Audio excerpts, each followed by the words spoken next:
Okay, G, ito, tandaan mo to ha.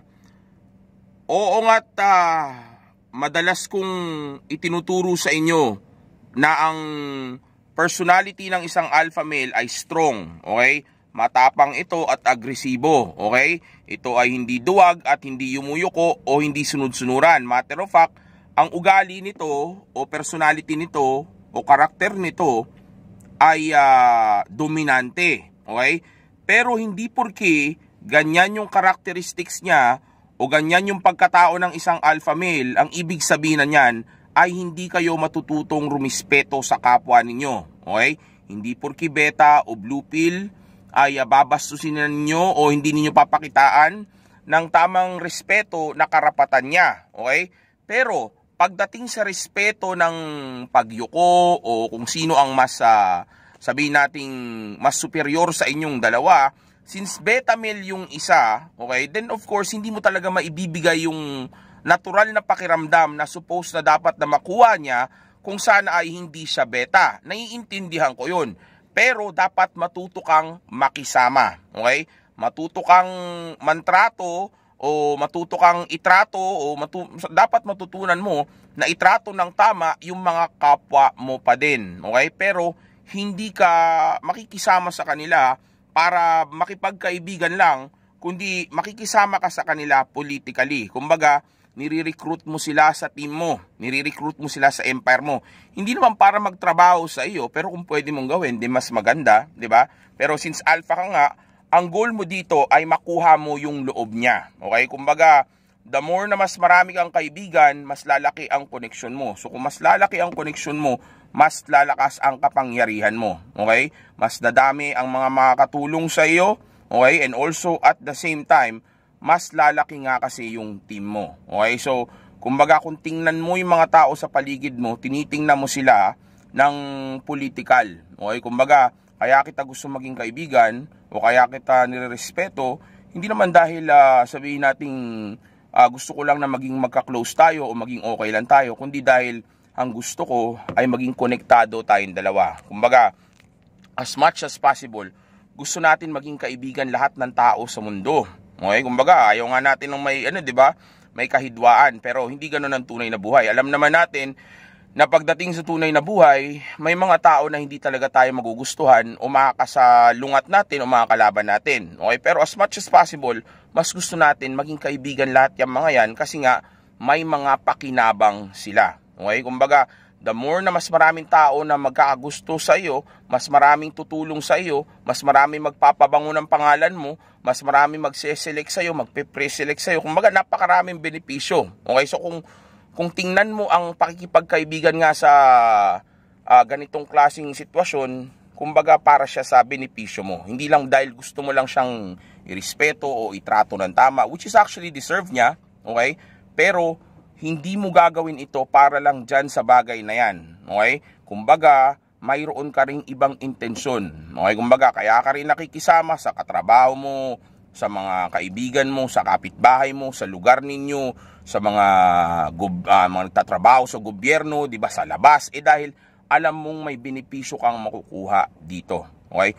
Instead na yabangan mo o makipagmataasan ka sa kanya, ang gawin mo ay pakisamahan mo. Ngayon, yung pakikisama na tinutukoy ko ay hindi naman yung pakikisama na para bang nakayuko ka sa kanya o mas mataas siya sa'yo. Okay? Pero hindi ko rin gusto na ipakita mo na mas mataas ka sa kanya. Pero gusto kong maramdaman niya ito. Okay? Pero ang gagawin mo sa umpisa ay papakita mo muna sa kanya na magka-level lang kayo. Okay? Tapos papakita mo sa kanya na kahit paano ay maayos kang kausap, magalang ka at hindi ka bastos. Okay? Para makuha mo yung loob niya. Okay? Kumbaga, may konting palagayan ng loob yan. Yan yung gusto kong matutunan ninyo kung paano kumuha ng loob ng mga tao sa paligid mo, hindi lang para maging kaibigan mo sila, kundi para makatulong sila sa iyo. Pero syempre, tutulungan mo din sila. Diyan nga papasok yung politika. Kumbaga, kukunin mo yung loob nila at respeto nila at tiwala nila, okay? Pero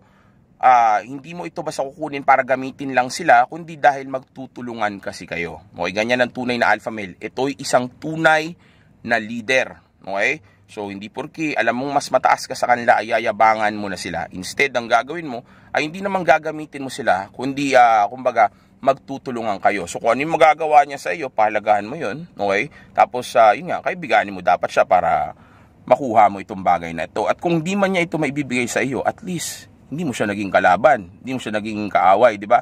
Mas maganda na mas marami kang kaibigan kaysa marami kang kaaway. Totoo lang, ayaw nga nating may kaaway, pero kung magkakaroon tayo ng kaaway, maganda na konti lang sila. Okay? Pero ang paramihin mo ay yung mga kaibigan mo, yung mga kakampi mo. Okay? Di ba? Kahit sa Senate, di ba? Sa politics, di ba? Nakita niyo naman, numbers game yan. Kahit saan, numbers game yan. Kaya nga may mga grupo, may mga organisasyon, okay? Dahil nga may mga gang, di ba? May mga fraternity, dahil nga pagdating dito sa mundo, laging panalo yung may abundance, okay? Yung may mas maraming option o mas maraming mapagpipilian o maraming makakatulong sa kanya o sabihin na nating mas marami sila, okay? Sa pagkain, sa pera, di ba? Sa alahas, di ba? Sa babae, sa lahat-lahat, di ba? Napaka-importante na may abundance ka, mas marami, okay? So padamihin mo yung bagay na magkakaroon ka ng benepisyo kumpara dun sa bagay na magkakaroon ka ng problema, yung mga liability. Okay, wag mong unahin yan. Ang unahin mo is yung may mga benefit, okay, makakatulong sa iyo. At ito ay yung pakikisama mo sa ibang tao. Okay, makisama ka sa kanila. Pero wag kang sumipsip, wag kang mag-people please, okay?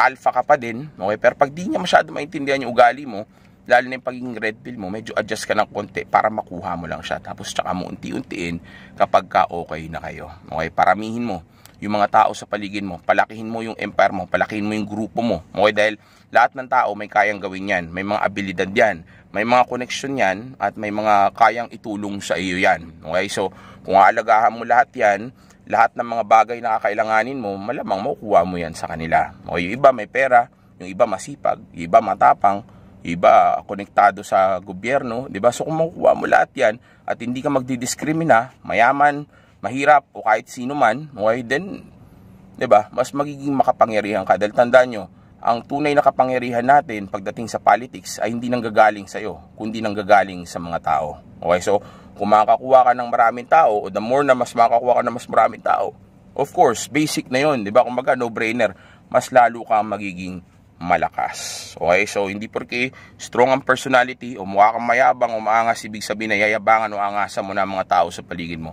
Hindi ganon. Hindi porque sinabi ko na hindi tayo friendly, isnabin o kumbaga, lagi ka na lang magsusolo palagi. Hindi ganon yon, okay? Huwag kang maging loner. Instead, ang gawin mo ay balansihin mo lang. Hindi tayo friendly, pero marunong tayong makisama. Okay? Kasi hindi naman talaga friendship lang ang offer natin sa kanya, okay, kundi business din, security din, connection din, okay, dahil nga magiging konektado din naman siya sa iyo, di ba? So, ganun ang approach natin, no? Kumbaga, nandito ako hindi para i-please ka, nandito ako para mag-offer ng isang friendship na magbe-benefit tayo pareho, okay, for both parties. Okay, so yeah, hindi porke strong ang personality, magiging mga away na, okay? Hindi ganoon. Kailangan matuto pa rin kayo pagdating sa politics sa inyo. Actually, palagi kong tinuturo sa inyo, di ba? Politics, dapat marunong kayo niyan. Dahil kung hindi kayo marunong ng politics, yung mga taong marunong sa politics, paglalaroan kayo nun. Okay? So, instead na kayo yung paglaruan, kayo ang maglaro ng politika. Okay? Dahil kahit saan kayo pumunta, kahit na ayaw nyo pa ng politika, wala kayong magagawa because politics is everywhere. Okay? Kahit saan ka pumunta, sa trabaho, sa palengke, 'di ba? Sa kalsada, sa sa presinto, 'di ba? Sa headquarters, sa paligid, 'di ba? Kahit saan ka magpunta, may politika. So dapat matutunan mo 'yan. So instead na awayin mo sila, ang gawin mo, i-recruit mo sila sa team mo para mas lalo kang maging malakas, mas lalo siya maging malakas, magkatulong-tulungan kayo, okay? And also at the same time, sabay-sabay ninyo makuha yung mga bagay na gusto ninyo. Stay Alpha!